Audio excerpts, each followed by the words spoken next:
Alright, shoutout po mga kabsat, shoutout sa mga naiwan at saka sa mga hindi pa nagla-like and subscribe dyan. Like and subscribe naman tayo dyan mga kabsat. Nako po, may nakita ako dito kay Attorney Rene Bueno, mabsat. Kitty Duterte ban sa ICC. Bakit?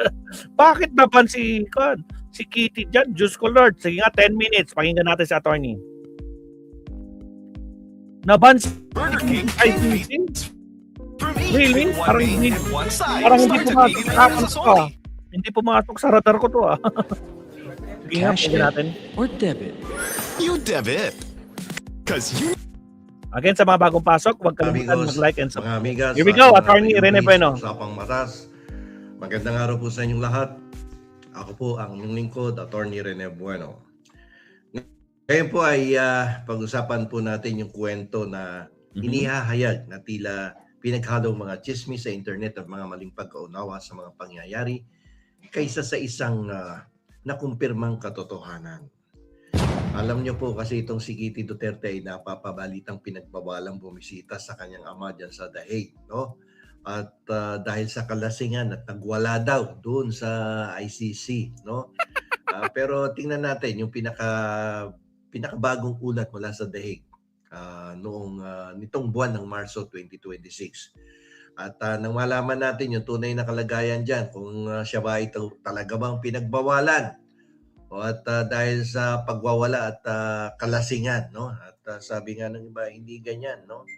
Hindi Davao City yan, no? The Hague yan. Huwag niyong gayahin ng mga pag-uugali ninyo nung kayo ay nasa Davao pa at very powerful presidente ang iyong ama. Pero tingnan natin yung katotohanan.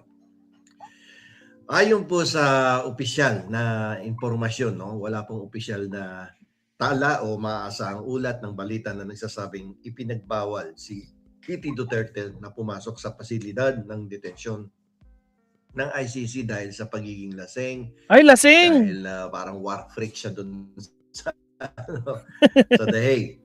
Sa katunayan po, nakita siya. Oh my God! Totoo ba yan, guys? Bakit naman, Kitty? Totoo ba yan, Kitty? Lasing ka talaga? Maliban sa ibang... Ay, Diyos ko, Lord!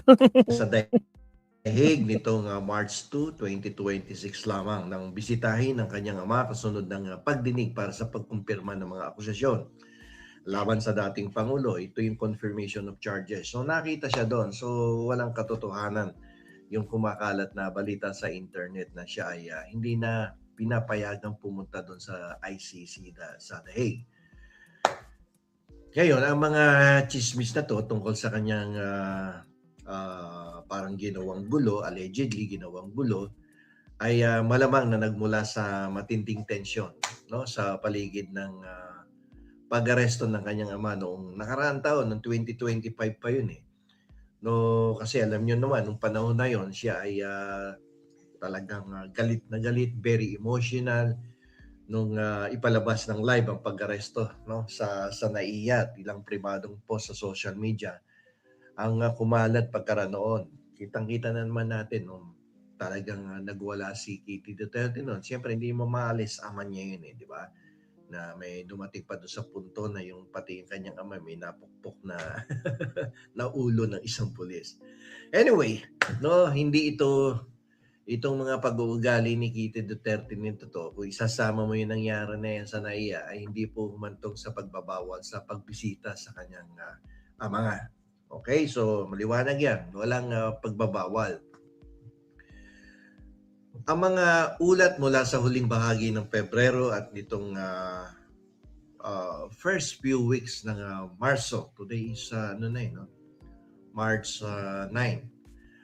Dito ngayon ito ay nagpapakita na siya ay ang isa sa pinakamatibay na taga-suporta ng kanyang ama. Maliwanag yan. Isa siya sa pinaka-solid supporter ng kanyang ama.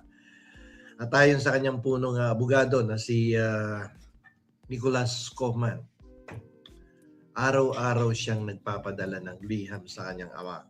So, ganun, very supportive ang bata na to sa kanyang tatay.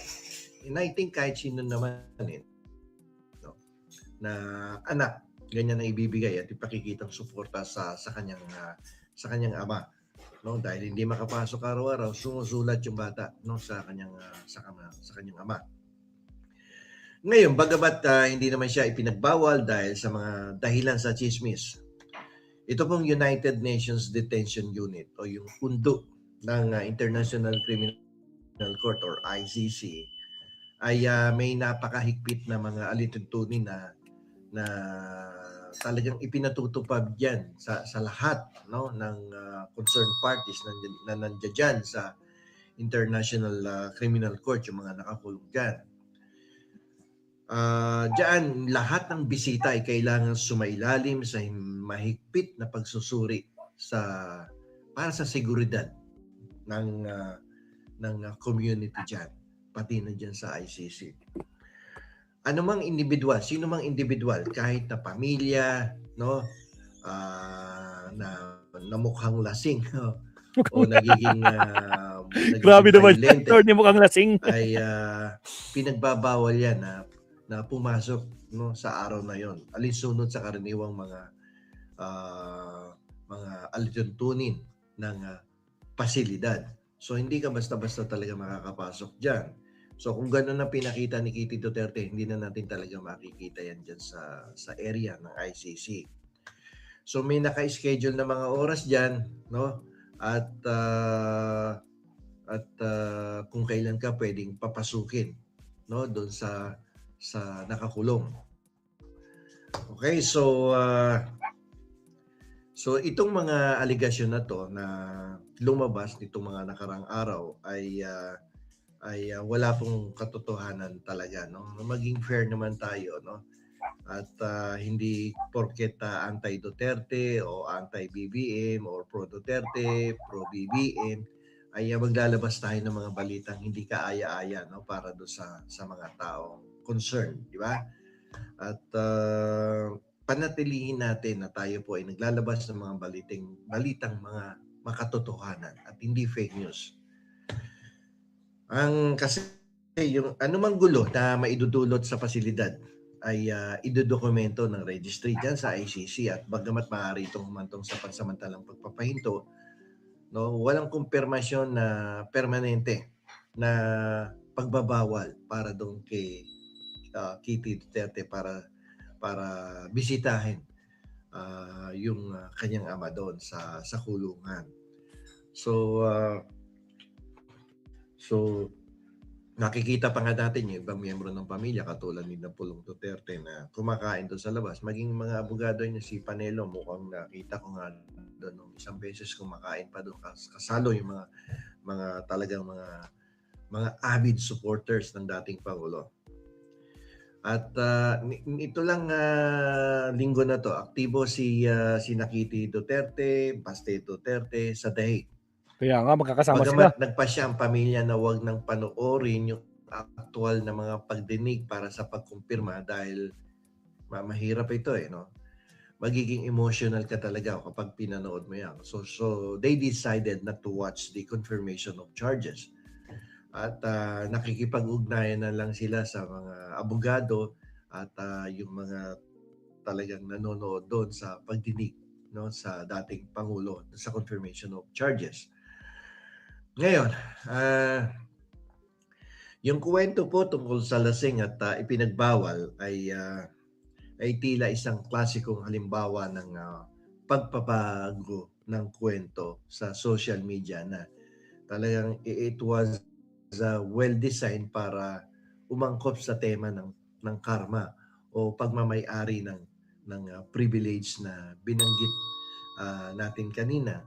Ngunit hindi ito sumasang-ayon sa mga dokumentong ulat ng kanyang presensya diyan sa ICC. So walang katotohanan at validated diyan.